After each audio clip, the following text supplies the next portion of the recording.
নমস্কার, আমি জ্যোৎস্না বিশ্বাস। ইউটিউবে আমার গান শুনে অনেকে টিউটোরিয়াল ভিডিও চেয়েছিলেন, কিন্তু আমি তা দিতে পারিনি। আজ প্রথমবার একটি টিউটোরিয়াল ভিডিও আপনাদের সাথে শেয়ার করছি। ভালো লাগলে অবশ্যই লাইক, কমেন্ট, শেয়ার এবং সাবস্ক্রাইব করে দেবেন। প্রথমেই বলে রাখি, ইউকুলেলে শেখার জন্য হাতে কোনো নোক রাখলে চলবে না, এতে বাজাতে অসুবিধা হবে।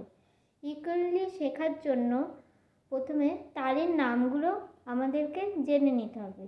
ইউকুলেলেতে 4টে তার আছে, সেই 4টে তারের নাম আমরা জেনে নেব।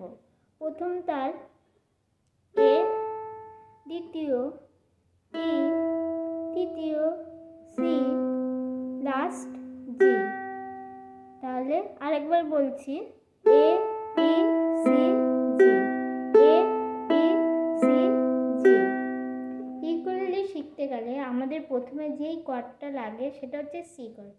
একদমই বাজানো সহজ। এবার আমি সি কর্ডটা আপনাদেরকে দেখাচ্ছি। সি কর্ডটা বাজানোর জন্য এই ইকুয়েলিতে এইগুলোকে বলে ফ্রেট, এগুলোকে বলে ফ্রেট। এবার 3 নম্বর ফ্রেটে এ তারে 3 নম্বর আঙুলটা রাখতে হবে, ঠিক এইভাবে রেখে প্রত্যেকটা তারের সাউন্ড স্পষ্ট বোঝা যাচ্ছে কিনা সেটা দেখতে হবে।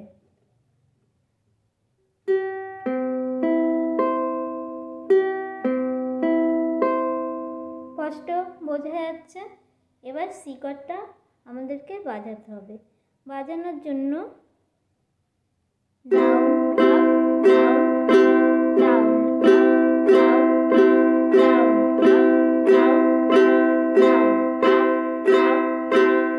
এইভাবে বাজাতে থাকুক।